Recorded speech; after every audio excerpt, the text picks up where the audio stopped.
খুব সাধারণভাবে এবং খুব সহজ পদ্ধতিতে আজকে আপনাদেরকে খাসির মাংস রান্না করে দেখাবো।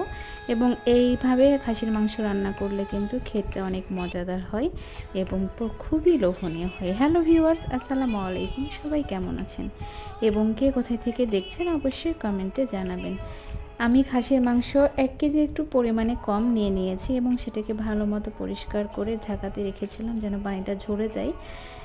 এখন মাংসে যে পরিমাণ মশলা লাগবে সেই পরিমাণ মশলাগুলো আমি এখানে নিয়ে নিয়েছি, আপনাদের দেখিয়ে দিচ্ছি। এইটা কিন্তু গোলমরিচের গুঁড়া, সবগুলো দিয়ে এতে আমি একটু পেঁয়াজ কুচি অ্যাড করে দেব। পেঁয়াজ আপনারা চাইলে পেঁয়াজ কিন্তু কুচি না করেও দিতে পারেন। আর এই ক্ষেত্রে একটু লেবুর রস আমি অ্যাড করব। কেন লেবুর রসটা দিলে হয় কি খাসির মাংসের গন্ধটা চলে যায়। আরেকটা কথা, আমি একটু ভিনেগারও দিয়ে দিব। ভিনেগার দিলে খাসির মাংস গন্ধটা তো থাকেই না, টোটালি চলে যায় এবং অনেক মজাদার হয়। আর সয়া সসটাও আমি দিব, তবে এখন নয়, সেটা হচ্ছে রান্না চলাকালীন সময় দিয়ে দিব। এখন পরিমাণ মতো তেল দিয়ে মাংসটাকে ম্যারিনেট করে আমি আধা ঘন্টার জন্য রেস্টে রেখে দিব।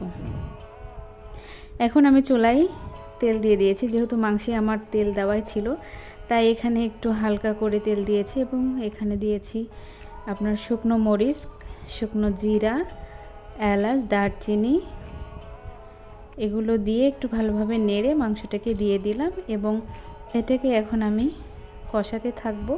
এবং এক্ষেত্রে একটু আমি এখানে সয়া সস অ্যাড করে দিলাম।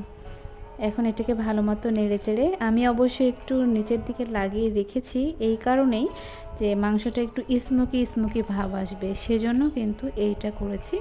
আপনারা না চাইলে এরকম নাও করতে পারেন। আর যেহেতু আরেকটা কথা বলে রাখি, এখানে অবশ্যই কিন্তু আপনারা গরম পানি দিয়ে দিবেন, মাংসটাতে গরম পানি দিয়ে কিন্তু দিবেন। আর আরেকটা কথা যে এখন আমার মাংসটা যেহেতু একটু ভালো যেন স্বাদ আসে তার জন্য একটু বেরেস্তা দিয়ে দিলাম এবং কয়েকটা কাঁচামরিচ অ্যাড করলাম। কাঁচামরিচের ফ্লেভারটা কিন্তু ভালো লাগবে। আর জিরা এবং পাঁচফোড়ন একসাথে ভেজে গুঁড়া করে রেখেছিলাম, সেটাও দিয়ে দিলাম।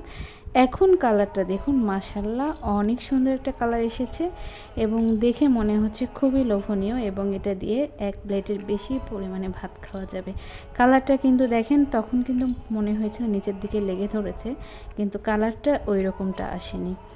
এইভাবে আপনারা রান্না করে দেখতে পারেন। আল্লাহ হাফেজ।